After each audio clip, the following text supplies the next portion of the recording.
should make the Torah for a crown, to make yourself great, for cardinal machbor, and to chop wood to make a living from it, like if somebody chops wood to sell, to use it to make a living.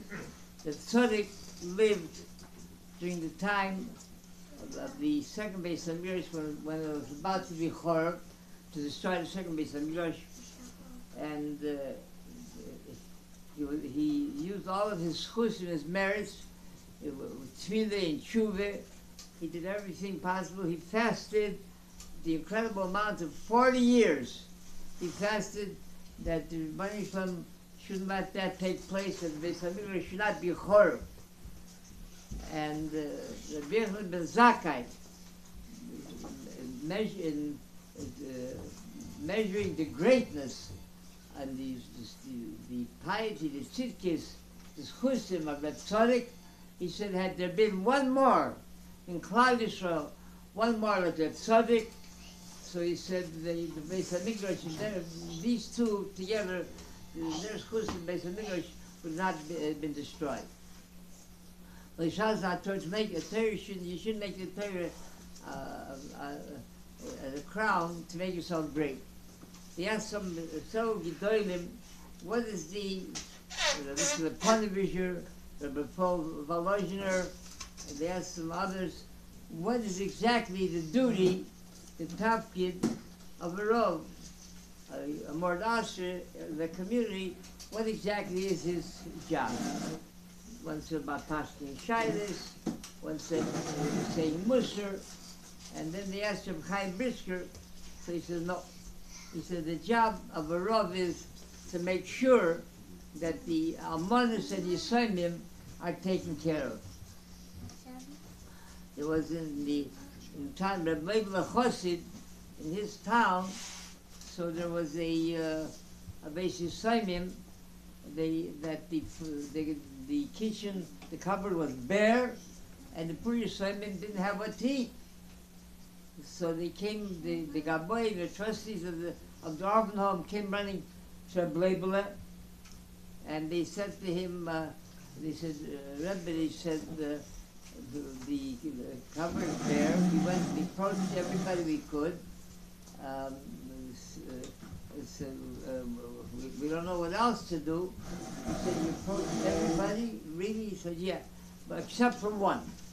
Who is that one? That one is a very arrogant Gevir and a Grobriung, and aside from not turning us down, but who knows what we'll encounter if we go to him. He might even be very offensive, so it's a risk to ask you to come along. He said, we don't know, we should ask you something like that. He said, what do you mean? The Yisraelim come first? We'll go. So they were prepared for any sort of arrogant, disrespectful chutzpah, and knocked on the door. So he told me, he said, they told Rabbi, a big emergency. They presented him, they appealed at the Yisraelim, they haven't got what to eat. We need your help desperately.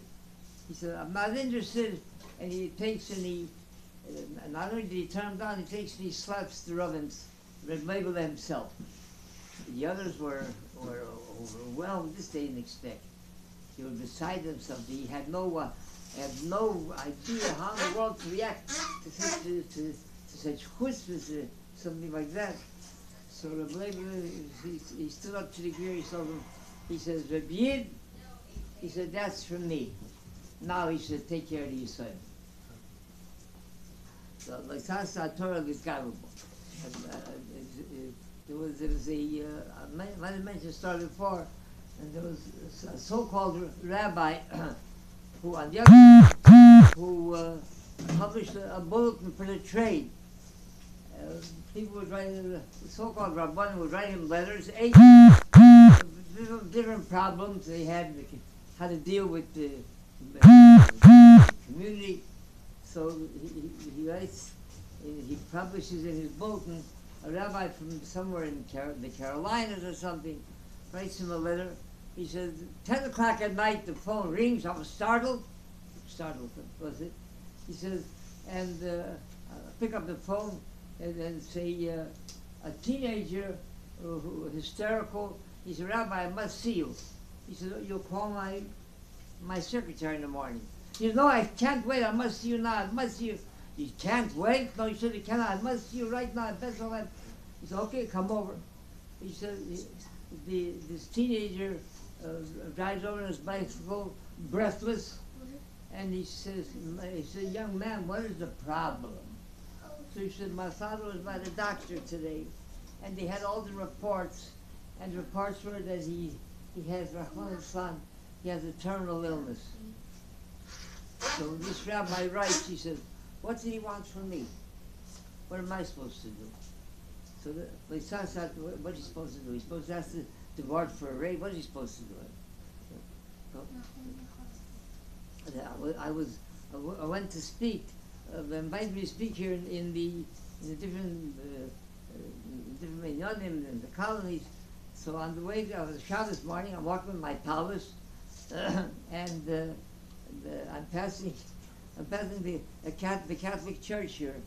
So some of the friends would say, "Oh, Rabbi," he said, "you came along just the right time." Cook said, my palace. He said, "We have a bride and a groom here, so would you come in and you perform the ceremony?" Saying with my towels on. So I said, "I should perform the ceremony. You have a priest, you know him, don't you?" He said, "Sure, that's exactly why we want you."